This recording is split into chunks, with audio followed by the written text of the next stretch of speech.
Hi friends, ഏവർക്കും rubies കിച്ചണിലേക്ക് സ്വാഗതം. നല്ല സോഫ്റ്റ് ആയിട്ടുള്ള, അതുപോലെ ഉള്ളിൽ നല്ല ഫില്ലിംഗ് ഒക്കെ ആയിട്ടുള്ള കോക്കനട്ട് ബൺ, സ്വീറ്റ് ബൺ അഥവാ ദിൽഖുഷിൻ്റെ റെസിപ്പിയുമായിട്ടാണ് ഞാനിന്ന് വന്നിരിക്കുന്നത്.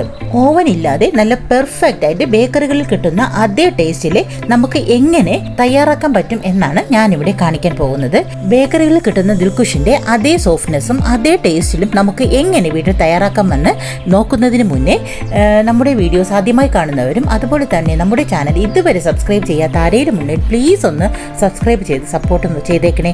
കൂടെ തന്നെ ബെൽ ബട്ടൺ പ്രസ് ചെയ്യാനും മറക്കരുത്. എങ്കിൽ മാത്രമേ ഞാനിടുന്ന വീഡിയോസിൻ്റെ നോട്ടിഫിക്കേഷൻസ് നിങ്ങൾക്ക് ലഭിക്കുകയുള്ളൂ. കൂടെ തന്നെ ലൈക്ക്, ഷെയർ, കമൻറ്റ് എന്നിവ ചെയ്ത് സപ്പോർട്ട് ചെയ്യാനും മറന്നു പോകരുത്. അപ്പോൾ നമുക്കിനി പോകാം വീഡിയോയിലേക്ക്. സ്വീറ്റ് ബൺ തയ്യാറാക്കാം. അതിനായി ഒരു പാത്രമെടുത്ത് അതിലേക്ക് 1/4 കപ്പ് ഇളം ചൂടുവെള്ളം ഒഴിച്ചു കൊടുക്കാം. അതുപോലെ തന്നെ ഇളം ചൂടുള്ള പാല് 1/4 കപ്പ്, 5 ടേബിൾ സ്പൂൺ പഞ്ചസാര, 1.5 ടേബിൾ സ്പൂൺ ഈസ്റ്റ്. പുതിയ ഈസ്റ്റ് തന്നെ എടുക്കണം, അതും ഫ്രഷ് ആയിട്ടുള്ളത് തന്നെ എടുക്കണം. ഇല്ലെങ്കിൽ ഫെർമെൻറ്റേഷൻ ഒക്കെ നടക്കാൻ ഒരു താമസമുണ്ടാകും. അതുപോലെ തന്നെ നല്ല രീതിയിൽ കിട്ടത്തുമില്ല. ഇനി ഇവയെല്ലാം ഒന്ന് നന്നായിട്ട് മിക്സ് ചെയ്തെടുക്കാം. ശേഷം ഒരു 5 to 10 മിനിറ്റ്സ് നമുക്ക് റെസ്റ്റ് ചെയ്യാനായി വെക്കാം. അതൊന്ന് പൊങ്ങി വരണം, അതിനായിട്ട് വെയിറ്റ് ചെയ്യാം. ഒരു 6 മിനിറ്റ് ഇപ്പോൾ കഴിഞ്ഞിട്ടുണ്ട്. ഇതുപോലെ പോലെയൊക്കെ പൊങ്ങി വന്നിട്ടുണ്ട്, സെറ്റായി വന്നിട്ടുണ്ട്. സ്വീറ്റ് ബണ്ണിനുള്ള മാവ് തയ്യാറാക്കാം. അതിനായിട്ട് ഇനി വേണ്ടത് ഒരു കോഴിമുട്ടയാണ്. അതിന് ഇതിലേക്ക് പൊട്ടിച്ചൊഴിച്ചു കൊടുക്കാം. ശേഷം വിസ്ക് ഉപയോഗിച്ച് നന്നായിട്ട് മിക്സ് ചെയ്യാം. ഇതിന് റൂം ടെമ്പറേച്ചറിലുള്ള മുട്ടയാണ് വേണ്ടത്. ഫ്രിഡ്ജിൽ വെച്ച് തണുപ്പിച്ച മുട്ട എടുക്കാൻ പാടില്ല. അഥവാ ഫ്രിഡ്ജിലാണ് മുട്ടയുണ്ടെങ്കിൽ അത് തണുത്ത ശേഷം മാത്രമേ ഉപയോഗിക്കാൻ പാടുള്ളൂ. ഇനി വേണ്ടത് 1/4 കപ്പ് ഓയിലാണ് വേണ്ടത്. അത് സൺഫ്ലവർ ഓയിലാണ് ഞാൻ എടുത്തത്. സൺഫ്ലവറോ വെജിറ്റബിൾ ഓയിലോ നമുക്ക് ഇതിനായിട്ട് യൂസ് ചെയ്യാവുന്നതാണ്. ഇനി 1/4 ടീസ്പൂൺ ഉപ്പും കൂടി ചേർത്ത് വിസ്ക് ഉപയോഗിച്ച് നല്ലതുപോലെ മിക്സ് ചെയ്യാം. നന്നായിട്ട് മിക്സ് ചെയ്തെടുക്കണം.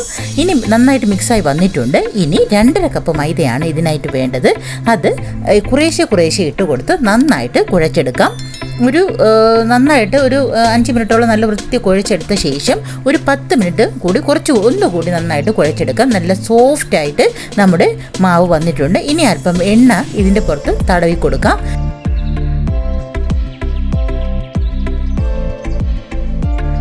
അതിനുശേഷം ഒരു 2 മണിക്കൂർ റെസ്റ്റ് ചെയ്യാനായിട്ട് മാറ്റി വയ്ക്കാം. അത് മാവ് ഡബിൾ സൈസായി വരാൻ വേണ്ടിയിട്ടാണ് അങ്ങനെ ചെയ്യുന്നത്. അതിന് വേണ്ടിയിട്ട് നമ്മൾ ഒരു നനഞ്ഞ തുണി നന്നായിട്ട് പിഴിഞ്ഞെടുത്ത ശേഷം അതിനെ മൂടി വയ്ക്കുക. അല്ലെങ്കിൽ നന്നായിട്ട് കവർ ചെയ്ത് നമുക്ക് വയ്ക്കാവുന്നതാണ്. നന്നായിട്ട് കവർ ചെയ്ത് റെസ്റ്റ് ചെയ്യാനായി മാറ്റി വെച്ചിട്ടുണ്ട്.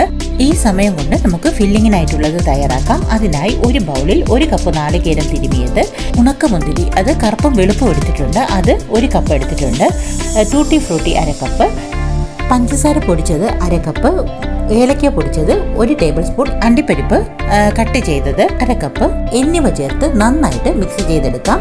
നമ്മുടെ ദിൽഖുഷിന് വേണ്ടിയിട്ടുള്ള ഫില്ലിങ് തയ്യാറായി കഴിഞ്ഞു. ഇപ്പോൾ ഏകദേശം 2.5 മണിക്കൂർ ആയിട്ടുണ്ട്. നമ്മുടെ മാവിൻ്റെ അവസ്ഥ എന്താണെന്ന് നമുക്ക് നോക്കാം. ഇപ്പോൾ നമ്മുടെ മാവ് നന്നായിട്ട് പൊങ്ങി ഡബിളായിട്ട് വന്നിട്ടുണ്ട്, സെറ്റായി റെഡിയായി വന്നിട്ടുണ്ട്. ഇനി നമുക്കതിനെ 2ആയിട്ട് മാറ്റിയിട്ട് അതിൽ നിന്ന് 2ആയിട്ട് നമുക്ക് വീണ്ടും കട്ട് ചെയ്തെടുക്കാം. കാരണം ഞാനിതിൽ 2 ദിൽഖുഷാണ് ഞാനിതിൽ ഉണ്ടാക്കിയെടുക്കാൻ പോകുന്നത്. മാവ് കട്ട് ചെയ്തെടുക്കുമ്പോൾ ഒന്ന് വലിയ പോർഷനായും ഒന്ന് ചെറിയ പോർഷനായിട്ട് അങ്ങനെ 2ആയിട്ട് വേണം കട്ട് ചെയ്തെടുക്കാൻ. അതിൽ ചെറിയ പോർഷൻ ആദ്യം നമുക്കൊന്ന് പരത്തിയെടുക്കാം.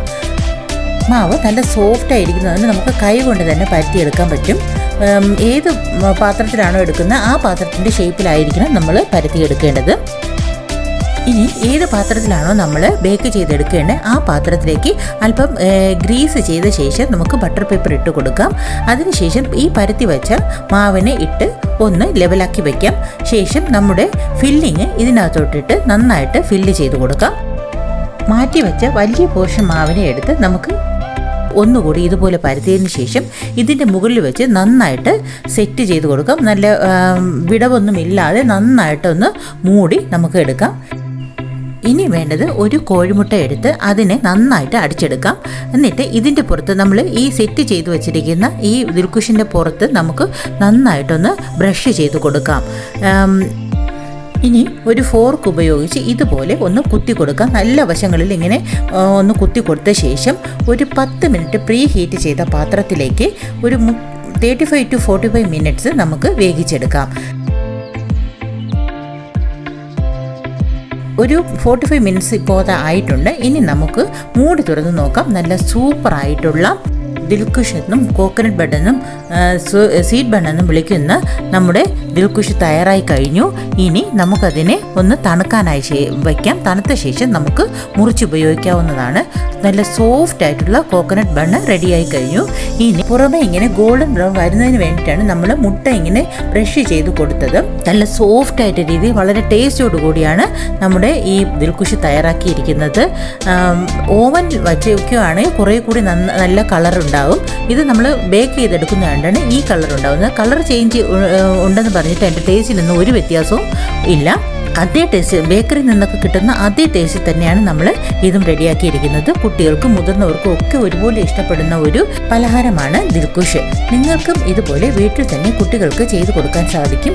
ഇതുപോലെ ഒന്ന് ട്രൈ ചെയ്ത് നോക്കൂ. അതിൻ്റെ അഭിപ്രായങ്ങൾ കമൻറ്റ് രൂപത്തിൽ അറിയിക്കുകയും വേണം. കൂടെ തന്നെ ലൈക്ക്, ഷെയർ, സബ്സ്ക്രൈബ് എന്നിവ ചെയ്ത് സപ്പോർട്ട് ചെയ്യാനും മറന്നു പോകരുത്.